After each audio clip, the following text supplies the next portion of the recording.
हरियाणा के जींद जिले में पुलिस ने एक व्यक्ति को अपने 5 बच्चों की हत्या के आरोप में गिरफ्तार किया है। पुलिस का कहना है कि 5 हत्याएं 3 साल के अंदर की गई हैं। इन 5 में से 2 बच्चों को पिछले सप्ताह मारने का आरोप है। आरोपी का नाम जुम्मा है। वहीं पुलिस का कहना है कि उसने गाँव में पंचायत के सामने अपना जुर्म भी कबूल लिया है। इसके बाद उसे पुलिस के हवाले कर दिया गया। मामला जींद जिले के डिडवाड़ा गांव का है। आरोपी की 2 बेटियां 15 जुलाई को लापता हो गई थी। पुलिस जब इनकी तलाश कर रही थी तभी हत्याओं के मामले का खुलासा हुआ। जुम्मादिन की 11 और 7 साल की 2 बेटियां रहस्यमय तरीके से गायब हुई थी।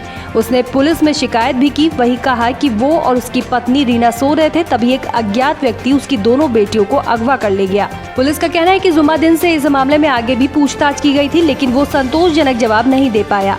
हालांकि लड़कियों की तलाश शुरू की गई। इसी दौरान 20 जुलाई को गांव के कुछ लोगों को हांसी बुटाना नहर के पास एक लड़की का शव मिला। जुम्मा को वहां ले जाया गया तो उसने शव की पहचान छोटी बेटी के शव के रूप में की। कुछ घंटों के बाद बड़ी बेटी का शव भी वहीं मिल गया।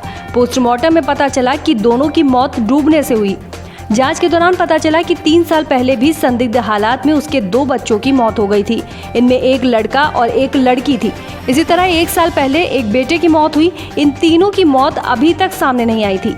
जींद के एएसपी अजीत सिंह शेखावत ने बताया कि जुम्मा का ससुराल पास के ही गांव बारोट में है। उसके साले एहसान ने जुम्मादिन की बातों पर संदेह जताया।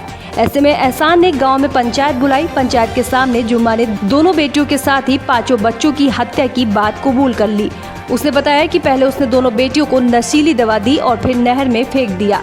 कैथल के किसी तांत्रिक के कहने पर उसने ये सब किया है, लेकिन क्यों किया ये नहीं बताया। इसके बाद उसे पुलिस ने गिरफ्तार कर लिया। हालांकि आरोपी ने तांत्रिक के बारे में ज्यादा कुछ जानकारी नहीं दी। शेखावत का कहना है कि पहले 3 बच्चों की हत्या का जुर्म जुम्मादिन ने कबूला है। उसने कहा कि साल 2017 में उसने एक बेटे और बेटी को जहर देकर मारा था। वहीं पिछले साल एक बेटे की गला घोंटकर हत्या की। वहीं जुम्मादिन की पत्नी रीना ने कहा कि ऐसे हत्यारे को फांसी की सजा होनी चाहिए या फिर उसे सरेआम गोली मार देनी चाहिए।